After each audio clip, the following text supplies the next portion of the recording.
All right, let's move on to college football.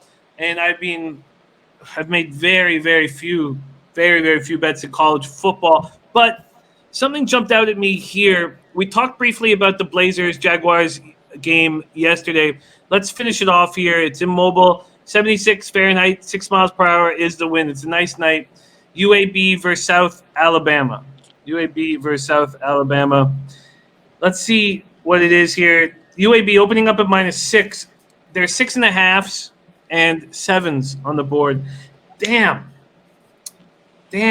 This total was down to 45.5 from the 15.5 opener, and I said to Nolly before the show, I was like, I think it's too low now, and I was going to go over it.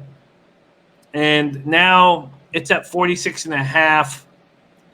So let's talk about this spot. UAB kicked off 2020 with that 45-35 win over Central Arkansas. It didn't look good, but again, they were up 45-14, and then they brought in the backups, and Central Arkansas put in a few scores in. And one of those scores was a fumble recovery early, so it wasn't as bad as it looked. They should have trounced them.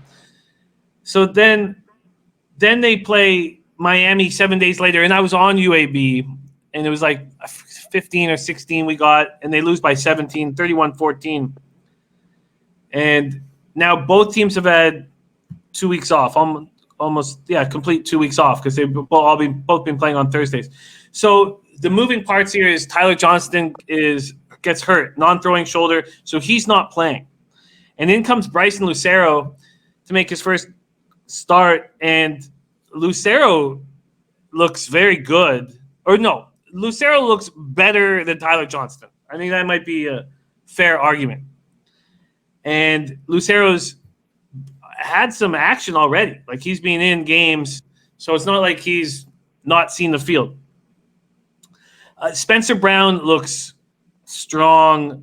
201 yards, 2 touchdowns, 40 carries for them. Jermaine Brown Jr. also 88 yards and a touchdown. And it's UAB's defense, 33 points a game, but Central Arkansas did mess that up. So UAB has allowed 5.4 yards per play this season. That's up quite a bit from last year, but maybe that was Miami that did it. So then let's go to the Jaguars. They win outright as huge dogs to Southern Miss. And then they had a 24-6 lead over Tulane. And Tulane came back and won 27-24. And they also are moving to a new starter, Chance Lovertich. He went 18 of 29 for 247 yards and 2 touchdowns against Tulane after Trotter got hurt. Trotter's dealing with a shoulder injury. And they're getting a ton from their wide receivers, Tolbert, Baker, and so Tolbert has been strong and Baker has been strong. They're both, over 100 yards. And Jalen Wayne, 100 yards. So they have 3 wide receivers that are rolling right now.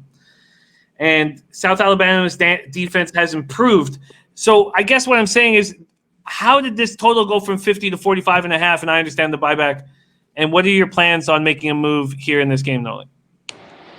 Yeah, here in this game, like you said, it's been a big move down, and the big thing is the way that these 2 offenses look to go about their offenses, to run the ball. This is a big time game, big in-state rivalry game. We got a lot of guys that are very familiar with each other.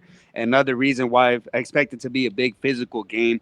Here last year, UAB was able to take care of business here in a big rout against them, and now they're starting a new quarterback, and which caused another concern for more running of the ball. UAB's offensive line is their strong point here, which I feel is much stronger than on the other side of South Alabama's defensive front, which they're replacing quite a bit of guys on both sides of their offense and defensive line, and a lot more familiarity on the UAB side.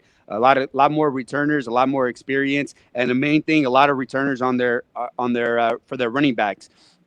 And that's something that I expect UAB to rely heavily on, and I feel that there's a bit of an advantage here on the front lines. I'm making a move on UAB, but I'm going to take the first half. I expect UAB to come out and pound the rock, and I expect them to have some success here against South Alabama.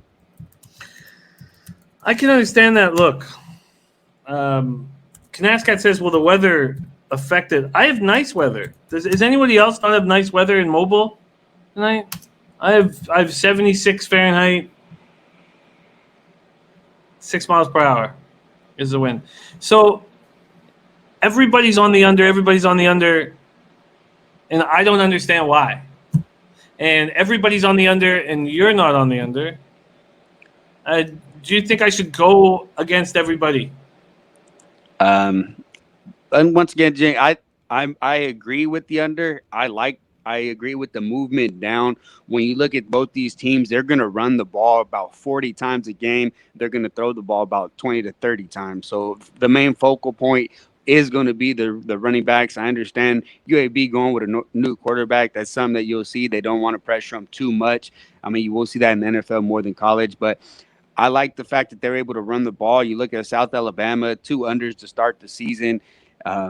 But that's the reason that you've seen the adjustment go down, and that's the reason that I'm staying off. They made an adjustment.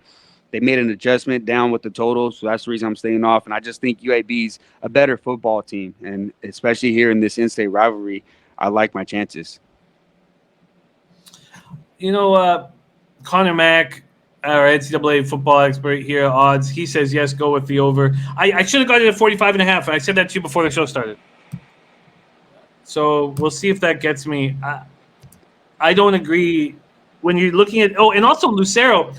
I needed to study him this morning, and I went and looked at a bunch of his tape and I watched a couple interviews of this kid. This kid seems ready for it.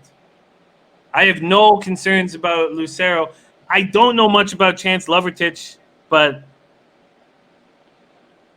I think Lucero is going to come in and roll. So I'm going to take the over 46.5. Over 46.5 will be an official NCAA football move for me, going up against everybody.